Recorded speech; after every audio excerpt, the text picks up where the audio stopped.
Mangalagiri municipal commissioner కార్యాలయం వద్ద ఉద్రిక్తత నెలకొంది. డైరెక్టరేట్ ఆఫీస్ ముట్టడికి వచ్చిన మున్సిపల్ కార్మికులను అడ్డుకునేందుకు భారీగా పోలీసులు మోహరించారు.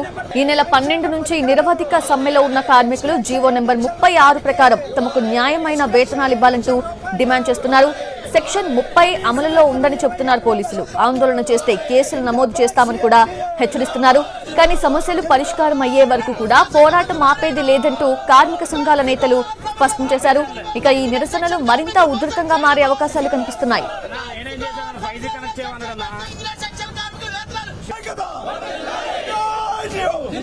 మరిన్ని వివరాలు మా ప్రతినిధి వినయ్ అందిస్తారు.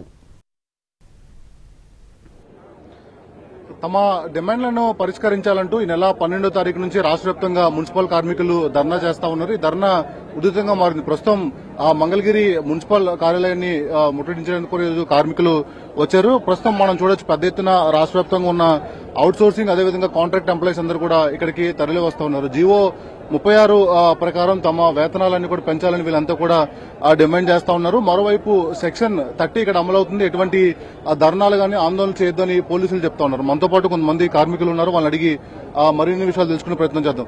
సార్ చెప్పండి సార్, ఎందుకు మీరు ఈ ధర్నాలు చేస్తా ఉన్నారు? మీ డిమాండ్ ఏంటి? తాకట్లో ఉన్న మీ బంగారాన్ని నమ్మి కష్టాల్ని కాంపౌండ్ వాల్ దాటించే one and only solution prime gold hub మాత్రమే. కాంటాక్ట్ 8499938881.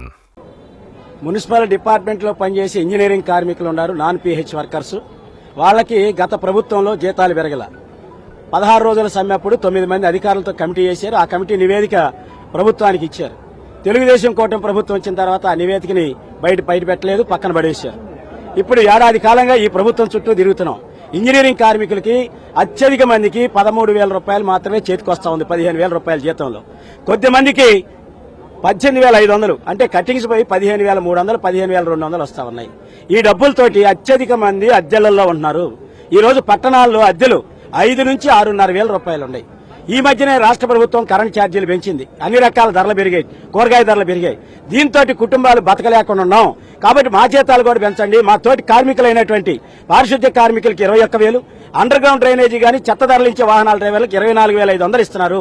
మరి మేము కూడా మున్సిపాలిటీలో పనిచేస్తున్నాం. 2018 దాకా మాకు కూడా వాళ్ళతో పాటు అందరికీ ఒకే జీతాలు ఉన్నాయి. ఇప్పుడు మాకు కూడా ఆ రకంగా జీతాలు ఇవ్వమని అడుగుతా ఉన్నాం. దీనికోసం 8 నెలలుగా ముఖ్యమంత్రి గారి దగ్గరికి, మంత్రి గారి దగ్గరికి, అధికారుల దగ్గరికి మేము సిఐటిగా అనేక పర్యాయాలు వెళ్లి రాయబారాలు నిర్వహించాం. 11,000 మందితో సంతకాలు సేకరించి ఇచ్చాం. 7,000 పోస్ట్ కార్డులు ముఖ్యమంత్రి గారికి స్వయంగా సెక్రటేరియట్కి రాశాం. అనేక సందర్భాల్లో విజయవాడలో ధర్నాలు, మున్సిపల్ ఆఫీసుల దగ్గర ధర్నాలు పెట్టి విన్నవించుకున్నా ఫలితం లేదు. అమ్మ మీరు చెప్పండి అమ్మా, 12వ తారీఖు నుంచి ధర్నా చేస్తా ఉన్నారు. అలాగా ఈ ధర్నానంతా కూడా ఉధృతం చేస్తా వచ్చారు. ఏంటి మీ డిమాండ్స్ ఏంటి? ముఖ్యమైన డిమాండ్స్ ఏంటి? డిమాండ్ ఏంటంటే మాకు సాలి జీతాలు ఇప్పుడు 21,000 వచ్చినా కూడా 4,000, 6,000 ఇంటి అద్దె లేవండి. పిల్లల స్కూల్ పెట్టుకోవాలన్నా కూడా డబ్బులు అవుతున్నాయి. కనీసం పిల్లలకి ఏదన్నా వండి పెట్టుకోవాలన్నా కూడా మాకు టయానికి చాలా సార్లు అసలు ఏం దేనికి వస్తున్నాయి. మాకు అప్పులు అయిపోయాం పిల్లలతోటి. కనీసం మాకు అమ్మ ఒడి వచ్చి ఇట్లా, మరి పెన్షన్లు, ఎదరాల పెన్షన్లు అందిట్లా, ముసలాళ్ళ పెన్షన్లు అందిట్లా. ఏది కూడా అదే అని అంటే మీకు ఎంప్లాయలు అని వస్తుంది. మేమేం ఎంప్లాయలు కసు ఊడ్చుకొని మాకు చెత్త పని చేసి వచ్చేటప్పుడు ఆటోలో కూర్చుంటే మమ్మల్ని ఆటోలో కూడా వాసన ఎక్కించుకోవట్లా. కనీసం చేతులు కడుక్కొని అన్నం తినడానికి కూడా మాకు ఇంపత కావట్లా. అట్టంటి వాళ్ళని మా ఎంప్లాయీలని పెట్టారు. ఏది కూడా వర్తి ఇట్లా మాకు. సార్, మీ ఉద్యమాన్ని విడతల వారీగా ఉధృతం చేస్తా వచ్చారు. ఈ రోజు మున్సిపల్ ముఖ్య అధికారులకు అలవడా కూడా వచ్చారు. సో పోలీసులు సెక్షన్ 30 అమల్లో ఉంది. మీరేమన్నా ఇక్కడ హడావిడి చేస్తే అరెస్టులు చేస్తామని చెప్తా ఉన్నారు. ఏం చెప్తారు దానికి? మేము సేలో డిఎంఈ ఆఫీస్కి వచ్చాం. డిఎంఈ గారికి కలిసి మా సమస్యలు పరిష్కారం చేయమని చెప్పి అడగడానికి వచ్చాం. ఇక్కడ జీవో నెంబర్ 30 ఉంది, మీరు ఇక్కడ రావడానికి లేదని చెప్పి పోలీసులు మా మీద 30 యాక్షన్ తీసుకున్నారు, చట్టం తీసుకున్నారు.